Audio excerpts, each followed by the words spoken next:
নমস্কার বন্ধুরা, আমি সুশোভন আর আপনারা দেখছেন অদ্ভুত অথচ বাস্তব। আজ এমন একটি খবরের বিশ্লেষণ নিয়ে এসেছি যা শুনলে একদিকে আপনাদের বুক গর্বে ভরে উঠবে, কিন্তু অন্যদিকে ভারতের অর্থনীতির একটি বড় অ্যাকিলিস হিল বা দুর্বলতা আপনাদের সামনে চলে আসবে। বন্ধুরা, এই হেডলাইনটা দেখুন। যখন গোটা বিশ্ব রিসেশন বা মন্দার আশঙ্কায় কাঁপছে, যখন আমেরিকা এবং ইউরোপের বড় বড় দেশগুলো তাদের জিডিপি গ্রোথ নিয়ে চিন্তিত, তখন ভারত নিঃশব্দে এক ইতিহাস গড়ে ফেলল। গত 11 মাসে ভারতের এক্সপোর্ট বা রপ্তানি পৌঁছে গেছে $790 বিলিয়ন ওপরে। কিন্তু এখানেই শেষ নয়। আমাদের প্রতিবেশী দেশ চীনকে নিয়ে একটি অত্যন্ত উদ্বেগের খবরও একই সাথে সামনে এসেছে। আজ আমরা ডিকোড করব ভারতের এই ইকোনমিক ডিপ্লোমেসি এবং জানব কেন ভারতের এই উত্থান এখন বিশ্বের মাথা ব্যথার কারণ হয়ে দাঁড়িয়েছে। বন্ধুরা, অনেকেই ভাবছেন এই 790 বা 850 বিলিয়ন ডলার সেফ কিছু সংখ্যা, কিন্তু এর গভীরে লুকানো আছে ভারতের এক বিশাল ইকোনমিক শিফট। গত অর্থবর্ষে আমাদের টোটাল এক্সপোর্ট ছিল $820 বিলিয়ন, আর এই বছর মাত্র 11 মাসেই আমরা 790 বিলিয়ন পার করে ফেলেছি। অর্থাৎ হাতে আরও 1 মাস বাকি থাকতেই আমরা গত বছরের রেকর্ডের ঘাড়ে নিঃশ্বাস ফেলছি। এই হেডলাইনটা ভালো করে দেখুন। Export grow 5.79% despite global uncertainties. যখন রাশিয়া ইউক্রেন বা মধ্যপ্রাচ্যের যুদ্ধের কারণে গ্লোবাল সাপ্লাই চেইন ভেঙে পড়ছে, তখন ভারতের এই 6% গ্রোথ কোনো মিরাকেলের চেয়ে কম নয়। কেন্দ্রীয় মন্ত্রী পীযূষ গোয়েল আত্মবিশ্বাসের সাথে জানিয়েছেন মার্চ মাস শেষে এই অঙ্কটা 850 বিলিয়ন স্পর্শ করবে। এখন প্রশ্ন হলো, এই টাকাটা আসছে কোথা থেকে? এর পেছনে রয়েছে 3টি প্রধান ইঞ্জিন। প্রথম ইঞ্জিন, ইলেকট্রনিক্স অ্যান্ড স্মার্টফোনস। একসময় ভারত ছিল ইলেকট্রনিক্সের নেট আমদানিকারক, কিন্তু আজ ছবিটা বদলেছে। অ্যাপেল থেকে স্যামসাং সবাই এখন ভারতে ফোন বানাচ্ছে। এই সেকশনে আমরা 10.5% বৃদ্ধি দেখেছি। $4.18 বিলিয়ন স্মার্টফোন এবং ইলেকট্রনিক্স এখন বিদেশের বাজারে ভারতের নাম উজ্জ্বল করছে। দ্বিতীয়, ইঞ্জিনিয়ারিং গুডস। আমাদের ইঞ্জিনিয়ারিং সেক্টর একাই 12.9% গ্রোথ দেখিয়েছে। $9 বিলিয়ন থেকে লাভ দিয়ে এই রপ্তানি প্রায় $10.36 বিলিয়ন পৌঁছেছে। ভারী যন্ত্রপাতি থেকে শুরু করে অটোমোবাইল পার্টস সবই এখন যাচ্ছে ইউরোপ এবং আমেরিকার বাজারে। এবং তৃতীয়, ডিফেন্স এক্সপোর্ট। এটা শুনলে আপনারা অবাক হবেন। ভারত এখন শুধু অস্ত্র কেনে না, অস্ত্র বিক্রিও করে। আমাদের তেজস ফাইটার জেট থেকে শুরু করে ব্রহ্মোস মিসাইল ফিলিপিন্স, ভিয়েতনাম বা আর্মেনিয়ার মতো দেশগুলো এখন ভারতের তৈরি ডিফেন্স ইকুইপমেন্টের উপর ভরসা করছে। মেড ইন ইন্ডিয়া এখন শুধু স্লোগান নয়, এটি একটি গ্লোবাল ব্র্যান্ড। এই 3টে সেক্টরই আসলে ভারতকে সেই $850 বিলিয়ন ম্যাজিক ফিগারের দিকে ঠেলে দিচ্ছে। কিন্তু বন্ধুরা, এই খুশির খবরের আড়ালেই লুকিয়ে আছে চীনের সেই $100 বিলিয়ন বিশাল ট্রেড ডিফিসিটের কালো ছায়া। সেটা কেন? চলুন পরের সেকশনে সেটা ডিকোড করি। বন্ধুরা, আপনাদের মনে হতে পারে যে মধ্যপ্রাচ্যে বা ওয়েস্ট এশিয়াতে যখন হুতি বিদ্রোহীদের আক্রমণ আর ইসরায়েল হামাস যুদ্ধের কারণে জাহাজ চলাচল বন্ধ হওয়ার উপক্রম, তখন ভারতের ক্ষতি হওয়ার কথা ছিল।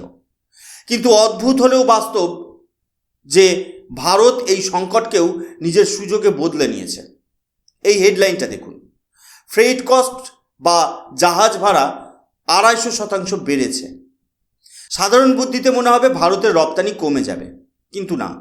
এখন রমজান মাস চলছে আর মধ্যপ্রাচ্যে ভারতের বাসমতি রাইসের চাহিদা তুঙ্গে। ভারতের রপ্তানিকারকরা কি করছেন জানেন?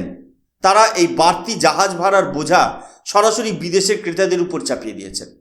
আর যেহেতু ভারতের চাল ছাড়া তাদের গতি নেই, তাই তারা চড়া দামেই চাল কিনছেন। এর সাথে যোগ হয়েছে আফগানিস্তান ফ্যাক্টর। পাকিস্তান ও আফগানিস্তানের মধ্যে রাজনৈতিক টানাপোড়েনের কারণে তালিবান সরকার এখন পাকিস্তানের থেকে চাল কেনা কমিয়ে দিয়েছে। তারা এখন ভারতের দিকে ঝুঁকছে। ধারণা করা হচ্ছে ভারত প্রায় 5 লক্ষ মেট্রিক টন চাল বাড়তি রপ্তানি করবে। একেই বলে ক্রাইসিস ম্যানেজমেন্ট। বন্ধুরা, সাধারণত যখন আমরা অর্থনীতির কথা বলি, আমাদের মাথায় আসে বড় বড় কলকারখানা, জাহাজ ভর্তি মালপত্র বা কন্টেনার। কিন্তু ভারতের আসল শক্তি কোনো দৃশ্যমান পণ্য নয়, বরং আমাদের ব্রেন পাওয়ার বা মেধা। ভারতের অর্থনীতির সাইলেন্ট হিরো হলো আমাদের সার্ভিস সেক্টর। এই হেডলাইনটা একটু মন দিয়ে দেখুন। ইন্ডিয়ার service trade surplus likely to hit record $207 billion. বন্ধুরা, $200 বিলিয়ন ট্রেড সারপ্লাস, এর মানেটা সোজা ভাষায় বুঝুন। আমরা বিদেশ থেকে যত টাকা সার্ভিস কিনি, যেমন বিদেশি সফটওয়্যার বা কনসালটেন্সি, তার চেয়ে $207 বিলিয়ন বেশি মূল্যের সার্ভিস আমরা বিদেশের বাজারে বিক্রি করি। এখন প্রশ্ন হলো, এই টাকাটা আসছে কোথা থেকে? এই টাকা মূলত 3 জায়গা থেকে আসছে। প্রথম, আইটি অ্যান্ড সফটওয়্যার। এটা তো আমরা সবাই জানি। ইনফোসিস, টিসিএস এবং উইপ্রোর মতো কোম্পানিগুলো পুরো বিশ্বের ডিজিটাল পরিকাঠামো সামলাচ্ছে। কিন্তু এখন আর শুধু কোডিং নয়, ভারত এখন আর্টিফিশিয়াল ইন্টেলিজেন্স এবং ক্লাউড কম্পিউটিংয়ের বিশ্বকে পথ দেখাচ্ছে। দ্বিতীয়, financial and business service. Cable IT নয়, ভারত এখন গ্লোবাল ফিনান্সিয়াল হাব হয়ে উঠেছে। বড় বড় বিদেশি ব্যাংক বা মাল্টিন্যাশনাল কোম্পানিগুলোর অডিট, লিগ্যাল অ্যাডভাইস এবং বিজনেস প্রসেসিং এখন ভারতে বসেই হচ্ছে। এবং তৃতীয় হলো জিসিসি বা গ্লোবাল ক্যাপাবিলিটি সেন্টার্স। বর্তমানে ভারতে 600-র বেশি জিসিসি কাজ করছে, যেখানে বিশ্বের বড় বড় কোম্পানির হেড অফিসের কাজগুলো এখান থেকে অপারেট করা হয়।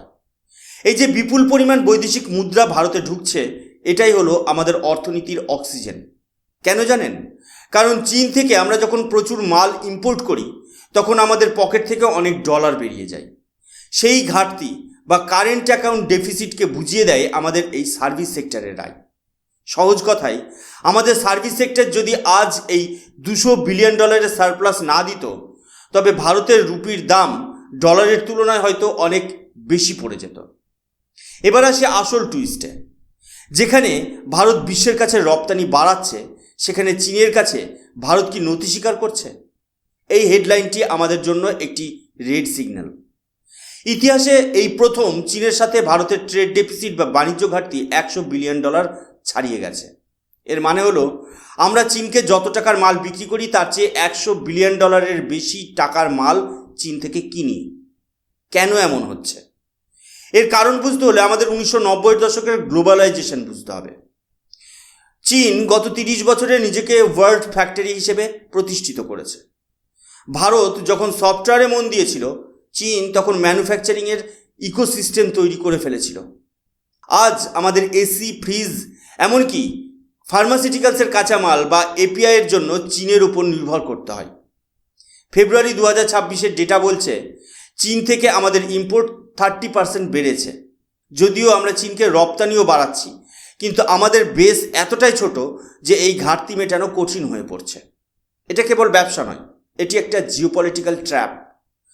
ভারত যদি এই ম্যানুফ্যাকচারিং ডিপেন্ডেন্সি কমাতে না পারে, তবে ভবিষ্যতে চীনের সাথে যে কোনো সংঘাতে ভারত অর্থনৈতিক চাপে পড়তে পারে। বন্ধুরা, আপনারা জানেন যে গত 1 বছর আমেরিকা ভারতের উপর প্রচুর চাপ তৈরির চেষ্টা করেছে। ভারতের বিভিন্ন পণ্যের ওপর তারা 50% পর্যন্ত ট্যারিফ বা কর বসানোর হুমকি দিয়েছিল এবং বসিয়েছিল। কিন্তু ভারতের ফরেন পলিসি এখন অনেক বেশি ম্যাচিওর। ভারত এখন কেবল আমেরিকার উপর নির্ভর করে নেই। আমরা এখন এশিয়ান দেশগুলো, আফ্রিকা এবং ইউরোপের সাথে সরাসরি বাণিজ্য করছি। আমরা একাধিক দেশের সাথে এফটিএ বা মুক্ত বাণিজ্য চুক্তি সই করেছি। এর ফলে আমেরিকান ট্যারিফের প্রভাব ভারতের উপর পড়েনি, উল্টে ভারতের রপ্তানি আরও বেড়েছে। ভিডিওর শেষে এসে একটাই প্রশ্ন জাগে, ভারত কি পারবে চীনকে টিক্কা দিতে? পরিসংখ্যান বলছে ভারত সঠিক পথেই আছে, কিন্তু আমাদের আরও বেশি করে ইলেকট্রনিক্স এবং সেমিকন্ডাক্টর তৈরিতে জোর দিতে হবে, যাতে আমাদের ইম্পোর্ট বিল কম আসে এবং এক্সপোর্ট বিল বাড়ে। বন্ধুরা, ভারতের এই অর্থনৈতিক জয়যাত্রা নিয়ে আপনাদের মতামত কি? আপনারা কি মনে করেন, চীনের উপর আমাদের এই নির্ভরতা ভারত সরকার কমাতে পারবে? কমেন্ট বক্সে অবশ্যই জানান। এই ভিডিওটি ভালো লাগলে লাইক করুন এবং শেয়ার করুন, যাতে সবাই ভারতের এই অভাবনীয় উত্থান সম্পর্কে জানতে পারে। আজকের মতো বিদায় নিচ্ছি, আমি সুশোভন। দেখা হবে পরের ভিডিওতে আরও এক অদ্ভুত অথচ বাস্তব খবর নিয়ে। জয় হিন্দ, বন্দে মাতরম, ভারত মাতা কি জয়।